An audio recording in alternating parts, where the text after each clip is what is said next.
Hey, welcome back to Little Learner Mom. Today I'm bringing you a special video because I have ordered our homeschool curriculum and it should be here this coming Saturday. Sorry about the glare. It is raining here in Georgia and my room is really gloomy, so there's a little bit of a glare. So bear with me, especially on this side.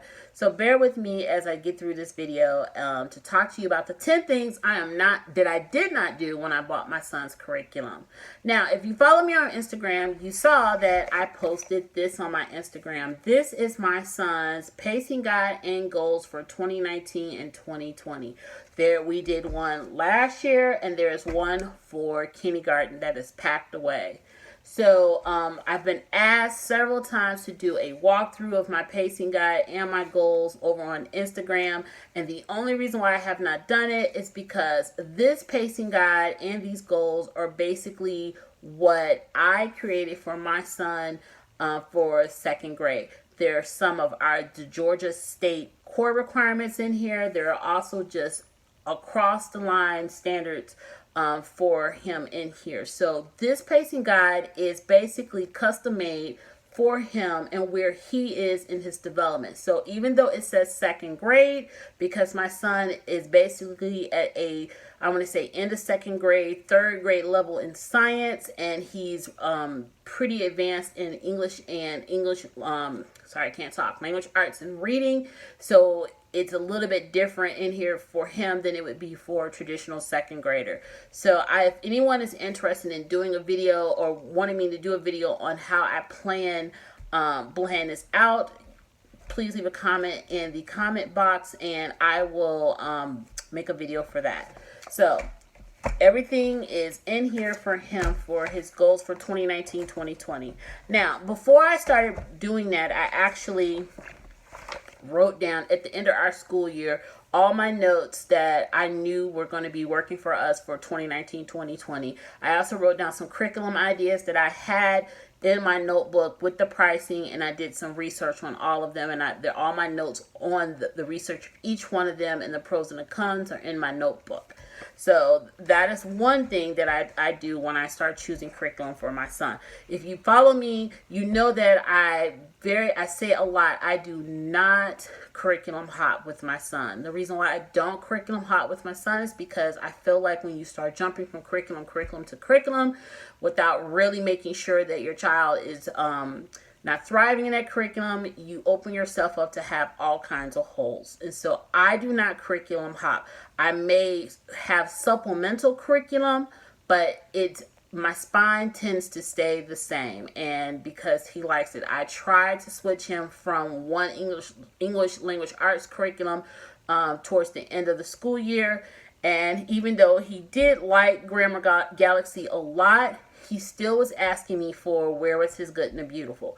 And I noticed that he worked through Grammar Galaxy really fast because the very first book basically was just a review of what he learned in The Good and the Beautiful Level 1, and it just gave it a really fun aspect. We like Grammar Galaxy, but he likes his Good and the Beautiful because that is what he's been working with ever since he was in kindergarten, and he likes the way it flows, and he's just familiar with it, and he just asked for it. Now he will be going to our homeschool hybrid 2 days a week where they will be using Grammar Galaxy those 2 days, which I am fine with. They'll be using the volume 2 of Grammar Galaxy, which will be information that he's never seen before. So I'm okay with that, and him and I have talked about it, and he's okay with that. So, but we will continue using The Good and the Beautiful. So I don't want to get into talking about curriculum because that's for another video.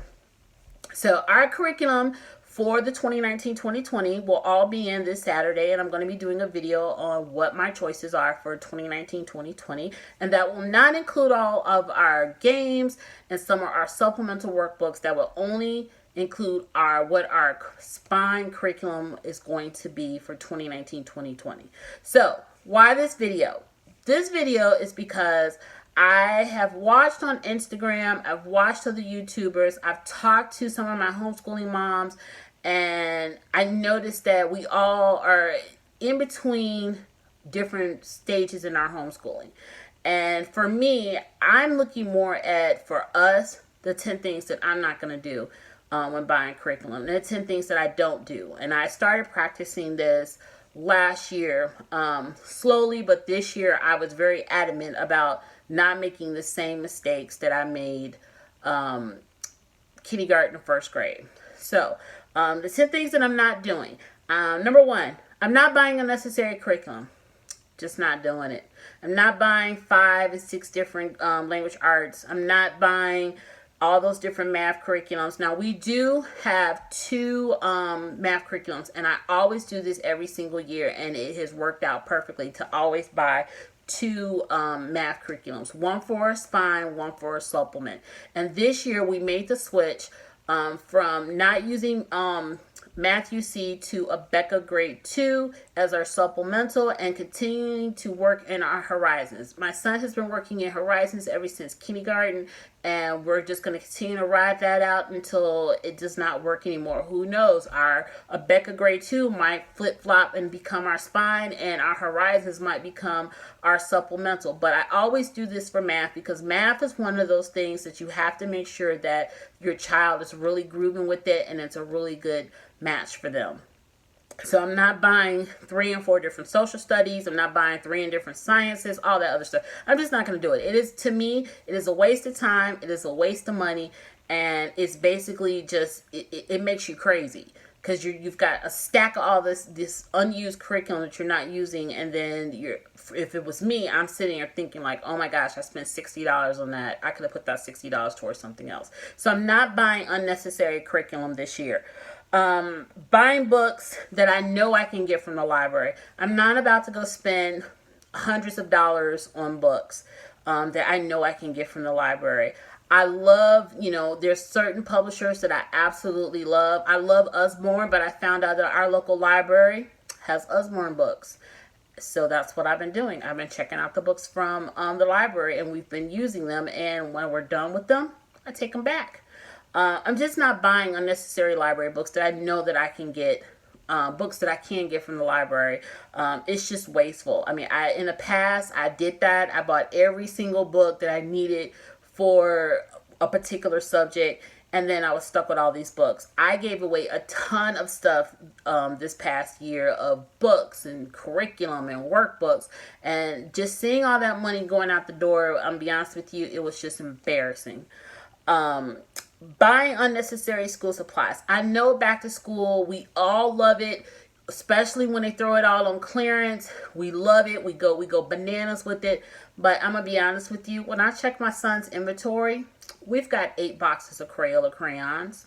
Don't need any Crayola crayons. We've got several stacks of paper. Don't need any paper. We've got stacks of notebooks. Don't need the notebooks. So I'm not going to get caught up in that craziness of back to school shopping. And I'm not going to get caught up in the craziness of just, with the clearance stuff. Because 1, I don't want to have to store all that stuff. And 2, it's just a waste. I don't need it. The only thing I'm going to hunt for this year is I really want a really good pencil sharpener. I'll probably get my son some updated coloring pencils because he does fly through those, and some composition books, but that's really it. I'm not buying all that stuff. Now, if he needs a new crayon box, I will buy that, but we have some here, so I'm just going to use what we have. Unnecessary workbooks, not going to do it. There's only so many grade 2 workbooks that you basically need. Like, seriously. I mean, when I went through my workbooks, I had an obscene amount of kindergarten and first grade books. I have 2 first grade very thick books like Brain Quest, and I think the other one is something about first grade curriculum something. And these are very thick books, and we didn't use them.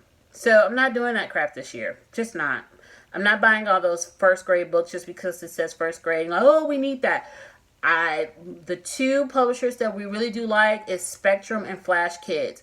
I am only buying 3 Spectrum books, and I'm buying 3 Flash Kid workbooks. That's it. Don't need them. And once he finishes those workbooks, guess who's not buying anymore? Me. Not buying anymore. And if I do buy one, it's going to be 3rd grade. But to be honest with you, not buying them.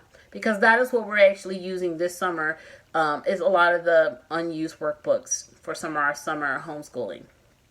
So, Don't make the mistake of buying a whole bunch of workbooks you don't need. It's one thing to buy things for supplement, and it's another thing for you to just be hoarding workbooks.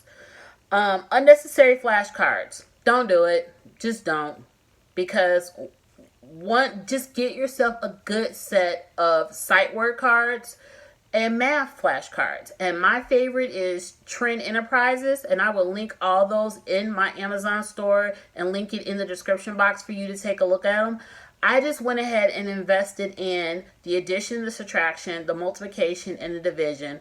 And for the addition and subtraction, I actually got the next level up, which they start from 0 to 12, all the facts from 0 to 12, and then they have another boxes for all the facts from 13 through 18 for addition and subtraction. That's it. Those are the best flashcards on the market. They're double-sided. You have the fact, the equation on one side. You have the answer of the equation on the other side. That's it. Haven't had to buy any more flashcards. When I went through my flashcards, I want to say maybe a year and a half ago, it was ridiculous how many addition and subtraction flashcards I had. It was like every time Target put them in their Target dollar spot, I bought a pack. Not doing that. Just not. You don't need all those United States cards and capitals. Get a good set and be done with it. Let's see. Buying curriculum. I'm not buying curriculum I haven't thoroughly researched. And again, because I don't curriculum hop, don't run into these issues. Now, I do review some curriculum here on my channel. And those curriculums, like I am going to be putting a review up for a language art curriculum that is literature based. And I'm also going to be putting a review up for a spelling curriculum soon. That was sent to me to review. Now, those are reviews, and so that's curriculum that I will have in my possession, and I can use it. Use it with my son. Like the English, the language arts one, I actually kind of like because it is kind of a literature based one, and so I'm gonna try it out. I'm trying it out this summer with him to see how he likes it, and so that might actually get put into rotation, but. You will see that on my channel. But I don't select items to review that I have not personally done my research and feel like this would possibly be a good fit for us. I just don't do it. So I always make sure that I research any review that you see me put on my channel. It has been researched, and it's something that I would highly recommend. I don't just throw, any old reviews up on my channel because a company contacts me and asks me to review stuff. I just don't do that. Because I want to be honest with the people who watch my videos and not just have a whole bunch of random free stuff in my house that basically I do the review and then I never use it again. So anything that you see on my channel that I do review, these are things that I do use and they are in our rotation. Buying items that cannot be used more than 1 year. So with me selecting games this year, I'm not selecting games that we can't use for another year. So it needs to be able to be used this year and next year and possibly the year after that. But it definitely needs to have at least a 2-year life expectancy in our home in order for me to bring it into the house. And I have purged all the baby games out of our house and given them away. So right now I'm investing in games that he can use for the next 2 to 3 years. And also manipulatives and hands-on learning materials. I'm not investing in a multitude of learning platforms. And these are the online platforms that you can subscribe to. I have 2 that he is absolutely loving right now. I just did a review on my blog for Adventure Academy. He absolutely loves that. And if you have not seen that review, I will link it in the description box so you can take a look at that review. He's absolutely loving that. Adventure Academy, and so that's one that we're going to keep, and he's actually doing another one that a company contacted me and asked me to review that I absolutely love, and this is a math curriculum, so we'll be investing in those too. I'm not going to invest in all those different learning platforms because when I got done canceling everything, it was a lot of money, so we're not doing that. I'm not impulse shopping. I'm not getting on Amazon and just buying it because it looks cute anymore. I'm not getting on Lakeshore Learning buying stuff because it looks cute anymore or it may be a good fit. It has to serve a purpose in order to come into our home. Impulse shopping will get you in a world of trouble. I do tend to let buy some fun things, for him that I know that I might necessarily feel like they may not be useful long term, but because I want to make sure that I'm keeping things lighthearted and fun for him, I do have a budget for certain things. Like my budget for those type of items is like $50 for this year. So, and I made it $50 for this year to make sure that I didn't do any impulse shopping. Let's see. We talked about buying double subject curriculum. Well, no, buying double subject curriculums. And that actually goes back to buying unnecessary curriculum. So buying curriculum that is basically 2 sciences, 2 social studies, and we kind of talked about that. So all in all, I'm making smarter decisions, and that's my last one. Making smarter decisions with my money, with my homeschool curriculum, not overwhelming myself with so many different curriculum choices that I have bought, not feeling overwhelmed to have to commit to using all those curriculums. Now, we are a family that my son has worked through all of his curriculum. Like, he worked through all of his horizons. He worked through all of his the good and the beautiful, as well as his social studies, as well as his science. And so he tends to be one of those kids that does get through all his curriculum, while I do include other supplemental things for us to do is to have fun. But I'm just not going to, just buy unnecessary things. I'm being more responsible with my spending and being more realistic with my spending. I'm downsizing our homeschool classroom this summer, where I'm getting rid of a lot of stuff. I'm making some changes in our homeschool room. I'm making some changes on the flow of our day. And I'm giving him more of an input and more responsibility of getting some of his schoolwork. Now, he is a young 6, and so therefore I have to make sure that even though he's working at a higher level, he's still 6 years old. And so I have to make sure that I'm giving him things that he is capable of doing for being 6.5, and not expecting things from him as if he was 10 years old.